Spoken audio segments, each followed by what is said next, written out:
Hey, what's up, Chicago and I? We're back again for part 2 of our Mitre defense series or Mitre attack series.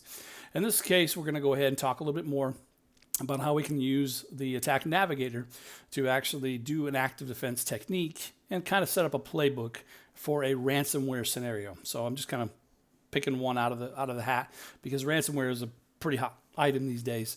So let's pretend you're the cybersecurity expert at your workplace, and they said, hey, listen, there's a lot of cyber attack, ransomware stuff going on here today. How can we get ahead of this? How can we cover our bases and do the due diligence to make sure that we're protecting ourselves against these common ransomware attacks? All we basically have on hand is just historical data, which fortunately is recorded in Mitre, the attack website. So we can use this historical data to kind of gather this information and make a playbook as sorts. They typically call them like playbooks for like incident response, that sort of thing. So what you would do first is you would start researching, okay, what groups did ransomware historically?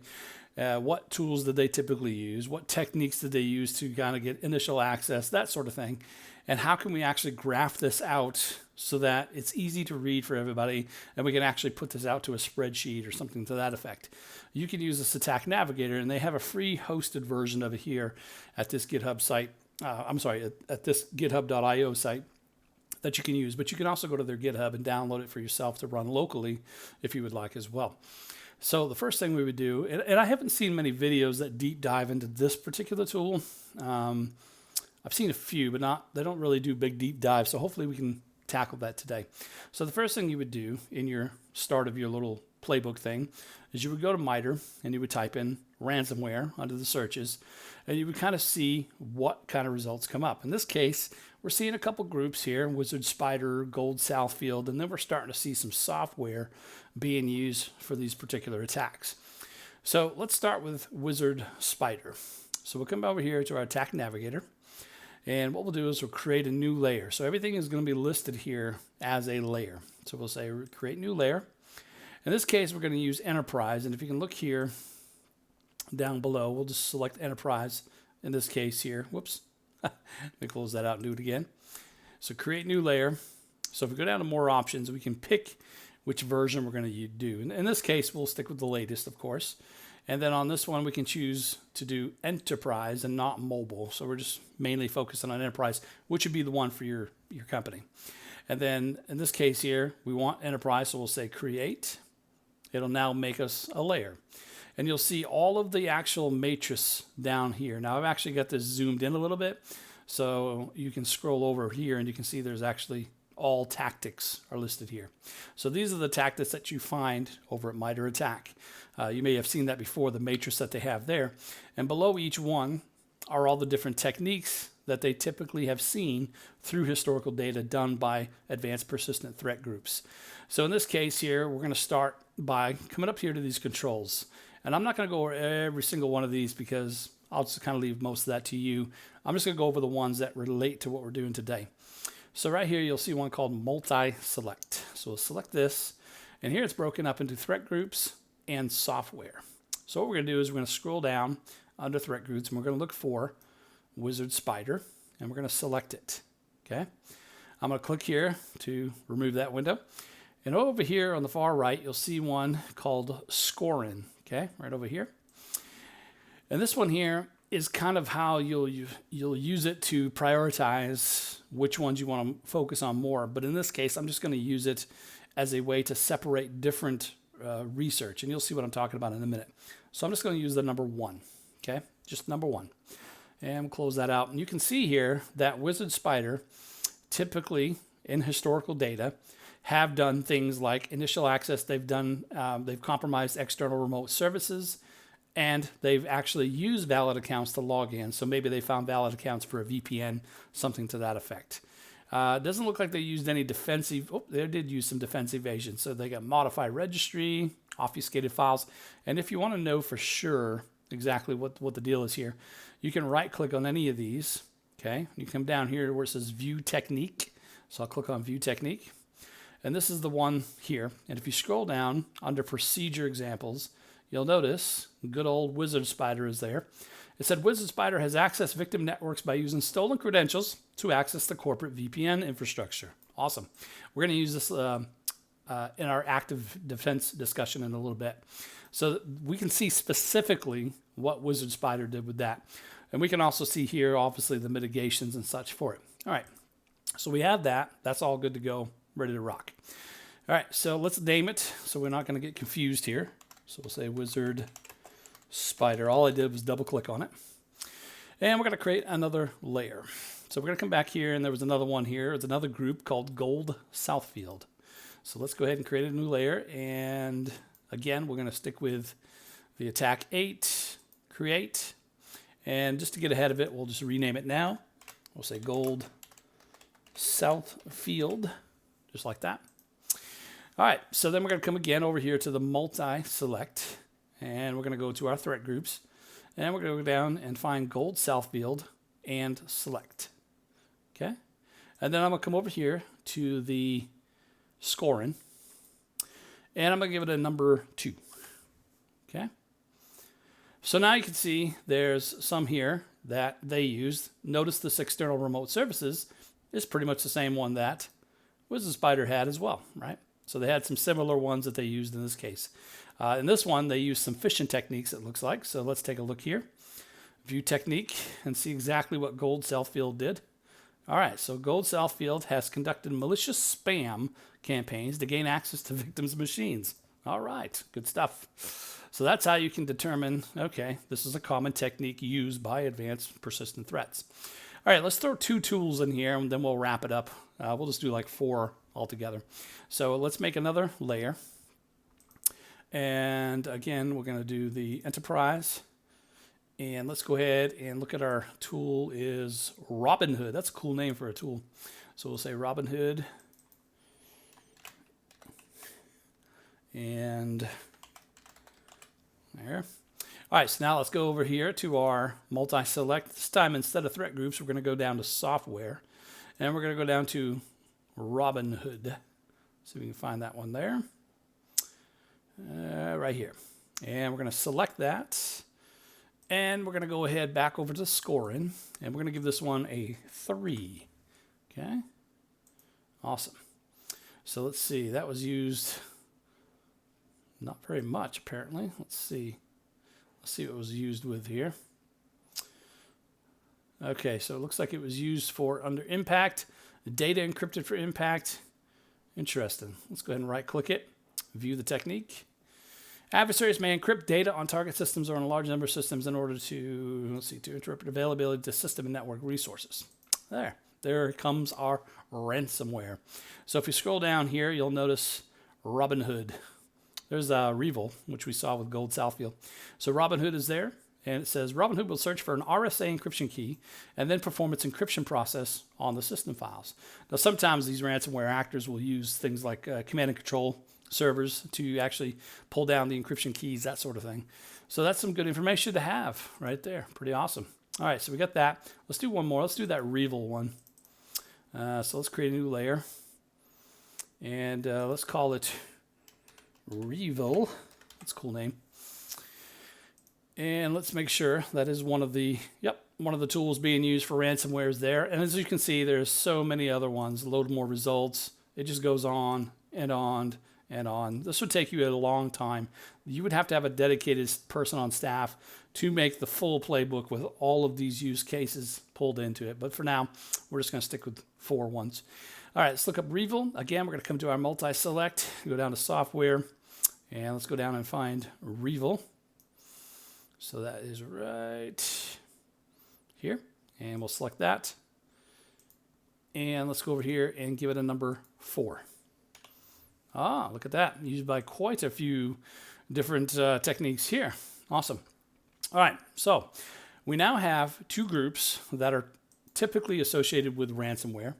We have 2 tools that are typically associated with ransomware. So let's get a combined view and see where things overlap and where things we can correlate. So we're going to make another layer by clicking on the plus symbol, and we're going to say right here, create layer from other layers. When we do that, let's just give it our domain.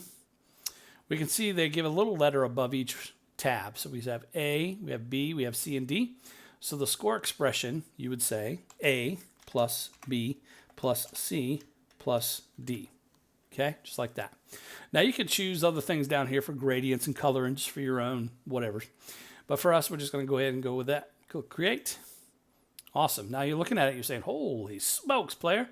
There was a lot of different colors here. So if you look up through here, you'll see some of that are orange, some of that are yellow. And then if you scroll over here, there we go, you'll start to see some greens as well. Pretty interesting. So let's look over here and see exactly what is going on. So if we scroll up, let's pick this one here, external remote services. We want to find out what ones overlap with each other. Now, it's hard to see because the graphical user interface here is not that great, but it says score 3. Now, if we go over here to Wizard Spider and we look over it, and by hovering over it, it says score 1. And that's because I gave it a score of 1 for Wizard Spider. I gave Goldfield 2, Robin Hood 3, so on and so forth. So in this particular case, when it says here 3, that would likely mean that number 1, which is Wizard Spider, and number 2 both use external remote services. Robin Hood does not, Revel does not. So we can see here that there are some overlapping things in this layer. So it gives us a real good overview to say there's more than one technique that have been used by, well, there's one technique that is used by multiple people. Now, when you see something green, for instance, the way I have it color graded over here on color is I have it low value to high value. So in other words, the higher the number, it would be green. The lower the number, it's more red. So if there's only one tool that's being used, for instance, let me close this out here. If you look at this domain trust discovery, this is only used by one, which would be Wizard Spider. And you can see it is used by it. You can see in Gold SOUTHFIELD, it's not used by it, Robin Hood and Revel. So in this particular case, if I look at green, those are the ones I need to give priority to because these are used by 8. So in other words, these are used by multiple different ones. So let's take a look and see which ones they are and see how they come up with that number 8. So we can see under, for service stop, let's go to Revel. Yep, there's that. So that is, Revel is, what is it, 4? All right, so what was the number? 8. Okay. I'm sorry, back to layer. 8, okay. So we know Revel uses that technique. How about Robin Hood? Yep, Robin Hood does. So we have 4 plus 3, that's 7. So one of these two, likely this one, because we're looking for a 1, uses that. Now we obviously know now Gold SOUTHFIELD never used that particular technique. So we have, again, going back here, we see the number 8. We know 4, 3, and 1. Don't forget, these are the threat groups I've created. They all use the same technique. So that is something we need to keep our eyes on, and we need to be focused on that particular deal because there's more than one that use it. Now, when you start going down through and add in all of these, and then you make a layer combining all of these, you'll get an even bigger picture to say, all right, there's like 5 different, or there's like 10 different groups in software that use the same technique. This is something we need to zero in on and prioritize to be able to fix. The ones in red, they're good to do, but it's not going to be something that's, mandatory as far as like filtering wise. So you can see by the color in here, the yellows, the greens, the slight yellow, dark yellow here. These are ones we likely need to focus on because more than one technique, more than one group or tool use this particular technique. Okay, so that's kind of how you would make and use this particular navigator, and you can output it to Excel right there. You can also output it as a picture. So if you need to do a presentation at work, PowerPoint or whatever, you need to show a picture and saying, here's the ones that we've pulled out of all these. These are the ones that we pulled out to say that we need to focus on. The ones in green are ones that our teams need to focus on more than the other. And it's good, obviously, to save this because then if they say, well, I don't understand, how do How do we protect ourselves against it? Just say, hey, go right click on it and go to view technique. When they go to view technique, they'll see here that adversaries like to stop and disable services like antivirus, firewall, that sort of thing. So mitigations would be network segmentation to stop lateral movement, restrict file and directory permissions, restrict registry permissions so they can't disable things through that, and also limit privileges of user accounts to be able to disable things. And these would be detections that you would use. So in your playbook, you would say, for your first part of your playbook, you would basically pull out this section here, okay? And you would say, service stop is something we need to focus on, and these are my mitigations and my detections for that. Okay, that's how you would start creating your playbook based off of that. Now, it does have a limit on this page of how much you can put. It only goes to right about here for layers. So what I like to do typically is I like to get all the groups and put them all in here as far as I can go, but leave one space for the combined layer. And I make a combined layer for all of those. And then I get rid of all of these. And then I go ahead and put the rest of the groups here, make another combined layer, and then combine the two combined layers into one. So it's, it is what it is. It's the limitations of the software and the page that it's in, but that's one way that you can do it as well. So pretty awesome stuff. So yeah, that is just a typical way that you can start to make use of this navigator tool to do some to do some blue team type of playbook creation for ransomware in specific. So now let's take a look at what we can do with this as far as when it comes to defense, okay, active defense. So when you look at this page here, this is a new thing from Mitre, so it's not fully fleshed out yet. It is pretty full, pretty done in my opinion, but there's obviously things that keep adding to it. It's kind of new. And this one here describes things that can be done by us actively to try to defend or learn from attackers. For instance, if I wanted to find out if an attacker was using compromised, legitimate, valid credentials for users in my company, and they were using those to log in via VPN to get into my network. If I wanted to find that out, a couple things I could do is I could make an actual decoy VPN server that I know doesn't actually reach to anything inside my network as far as for lateral movement. And then I would also create decoy accounts that have specific keywords and specific properties in them that make them enticing to an attacker, because it's got a lot of information for that user account, and try to make it kind of easy to find, as it were, on the actual decoy servers that we have out. And what I would do is I would monitor both the decoy VPN server and the decoy accounts I've created. And if I notice that they're being used to log into the VPN, I know for a fact, okay, this is what they're doing. They're actually using valid accounts from our people to be able to go ahead and get into the network. So I would then need to think in my brain, okay, we need to make sure we have a good password policy so that, this hopefully wouldn't be able to happen with a cracking credentials, things like that. We need to use MFA, two-factor authentication, that sort of thing. And that's where we can start developing our plan to do it. But it's an active thing that we're doing. It's not something that we sit back and eat our bag of Cheetos and look at the monitoring tool to say, bing, bing, bing, bing, oh, somebody's, getting into our VPN.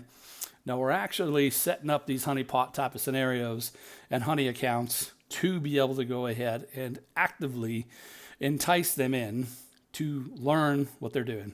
Now, another reasoning behind this is, let's say you set up 4 different servers as decoys, and you set them up as a decoy email server, a decoy database, a decoy web server, and a decoy API server or something.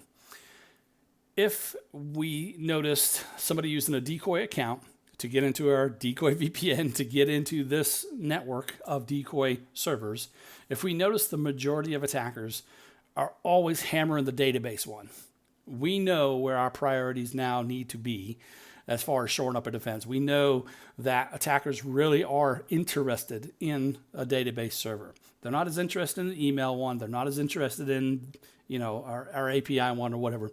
The one they constantly keep hammering is the database one. So now we've learned how to prioritize how much defense we go for our defense in depth, and which ones to prioritize immediately. Now, not saying the other ones aren't important. We're just saying in an immediate threat, this seems to be the one that they like the best. So this is what they call active defense. It's a great technique to use. So what's cool about this is it actually maps to attack. So let's take, for instance, let's go back here to our navigator. Let's take Gold Southfield. Okay, they got a few different ones here. So let's take Gold Southfield as an example. And we'll come over here to attack groups. And let's look up Gold Southfield. All right. And this will be the start of you making your active defense documentation. So we'll say Gold Southfield. Awesome.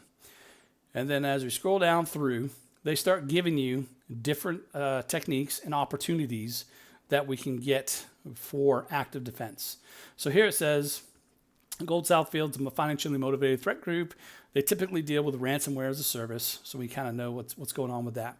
So as we scroll down through, we can start looking at the different techniques.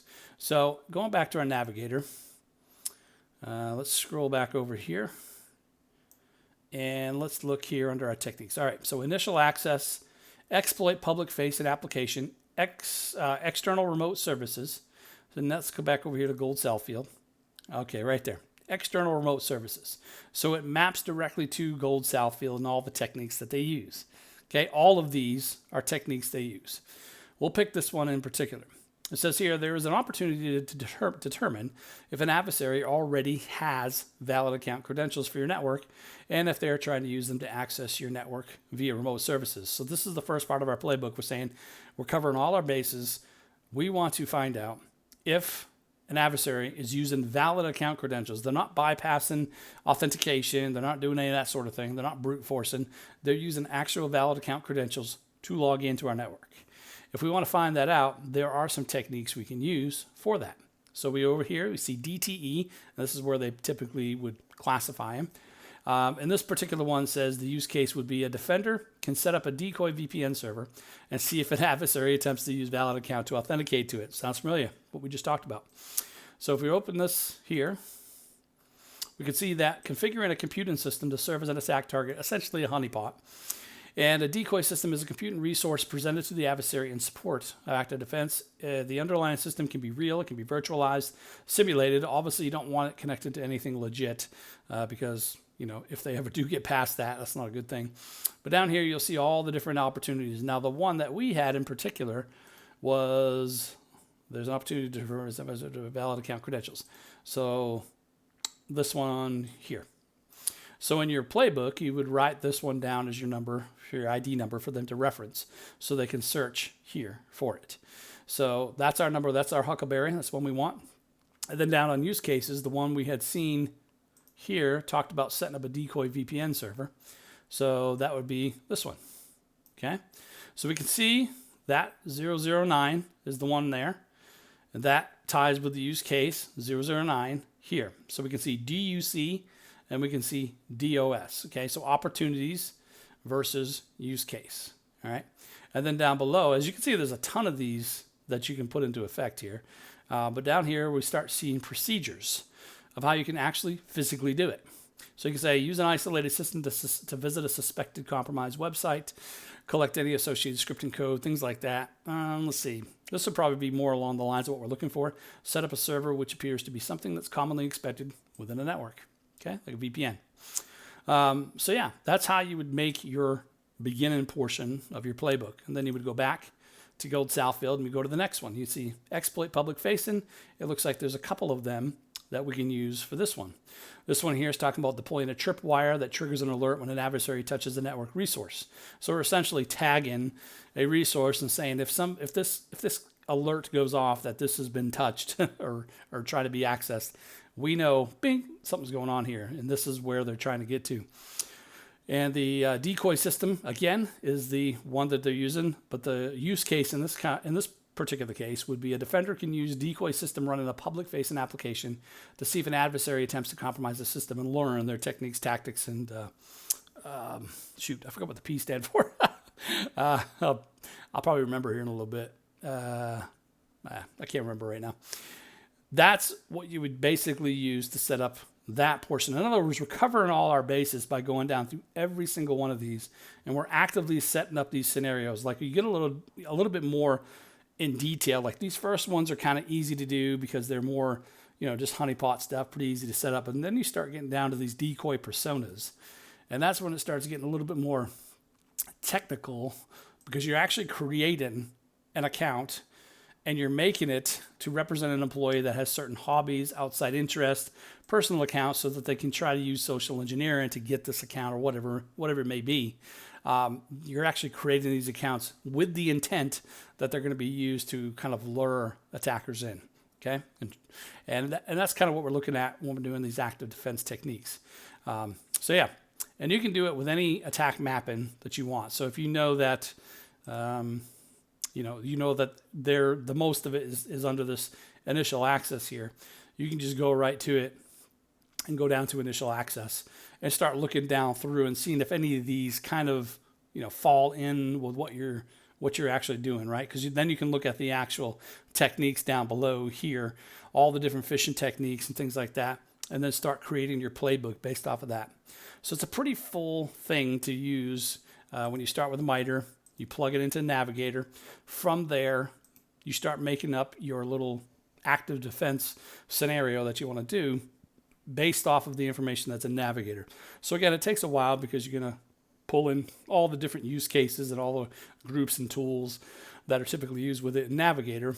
And then it's going to take a while to put it all together with that Navigator app. But essentially, you'll get a full coverage. You'll get pretty much every scenario under the sun that has already been done. Not 0 day, but just historical data of things that have been done in regards to ransomware. And you're basically saying, we know almost every angle that will be used for ransomware. And then you just start prioritizing where you want to put most of your resources to protect and mitigate ransomware at your company. If you have this and you put this together yourself and you understand everything that's being used here and you implement this active defense, it is going to be a great day because you're going to be making sure that you're going to be mitigating most of the common things we see out there, like ransomware and other different types of attacks. And it's, the best way to do it is just kind of see what does your company do and find other companies out there that do a similar service, right? So if you're an HR company or whatever, and there's another company that provides HR as a service or something, what are attacks that are happening to them, right? And look at what techniques or tactics that is going to be used in this particular one. Procedures. That's what P stands for. I just remembered. Techniques, tactics, and procedures. But look at your peers and see what things have been tried against them, right? And formulate your plan based off of that. And if you don't have any peers that, if you're a very specialized field, just think in your brain, okay, what do I have? I have a lot of confidential data, or I store credit cards or something like that. Figure out what is something that is enticing to an attacker. What does my company provide that an attacker would want? And then make and look under here, under Mitre Att&ck, for all the different instances that it's been seen, and then start formulating your Navigator plan and then create your active defense.